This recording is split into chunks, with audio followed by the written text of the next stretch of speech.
Hello, I'm Harry FleuTV, I'm a member of You Don't Have To, and I just watched Age of Zalgo. Now, I know I said I was going to react to it, but I decided not to, because sometimes when I react to a video on this laptop, it doesn't save onto my files, like it saves onto the movie project, but it doesn't save onto my files in the documents icon for some reason. So instead, I'm gonna do the next best thing and review it. Now, I thought it was amazing, but I think there were too many jump cuts. So, I love the film, but I think there was just a bit too many jump cuts. Like, we only saw Jeff getting under the radar for a little bit, and hopefully, hopefully it'll explain more in film 10 how Kyle and Kyle know Jeff and Jane. And there was just a bit, I feel it just jumped into the battle a bit too quickly.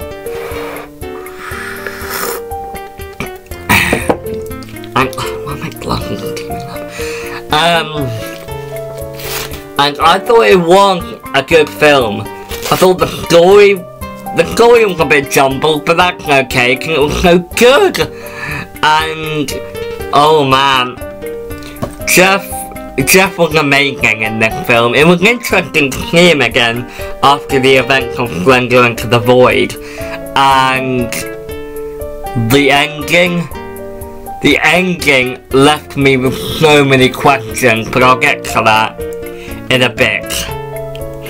So, as much as I think the film was good, I think there was Zalgo I felt was a bit too comedic in this film.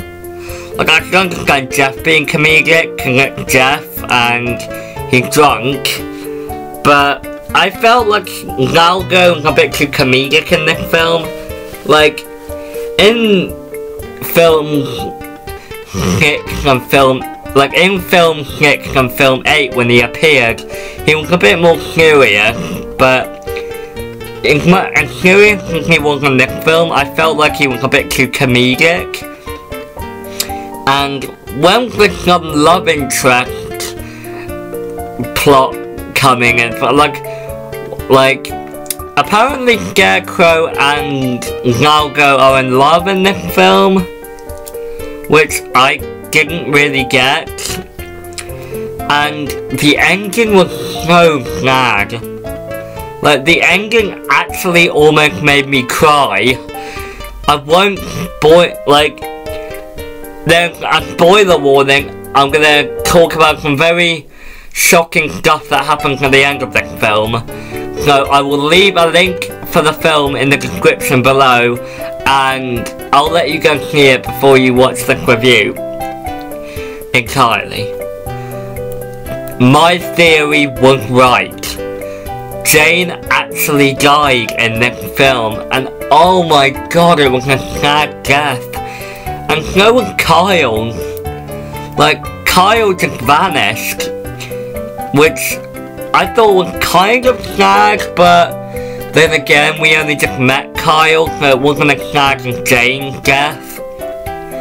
And that 3-year time gap was... I feel like the ending was inspired by Infinity War and Endgame, where all the heroes die at the end of Infinity War, and in Endgame there's some kind of 3-year jump gap. I feel there was a bit of Infinity War and Endgame inspiration there. But the ending had me questioning the film entirely. Like, what's gonna happen to Jeff after Jane died? And he just met Hoodie as well. Like, how is Hoodie with Jeff? That's what I wanna know. How is Hoodie with Jeff? Cause I thought his mind was in the...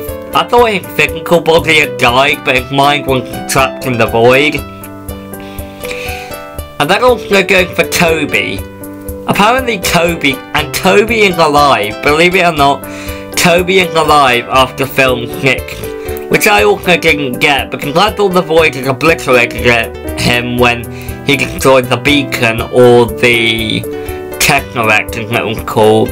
Wait, Technorect? Was it called the Technorect? I don't know, I can't remember what it was called, but whatever it was called, I thought Toby had been obliterated by it when he destroyed it with Slender Man's sword.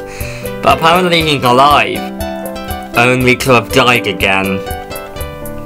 Which I thought was quite sad as well, and we'd only see him come back. And what's gonna happen with the Zalgo storyline? What's gonna happen with the Zalgo storyline? Jane's dead, Kyle is gone, Zalgo and Scarecrow are living happily ever after with a baby, nonetheless. Yeah, Scarecrow is pregnant at the end of the film, weirdly enough.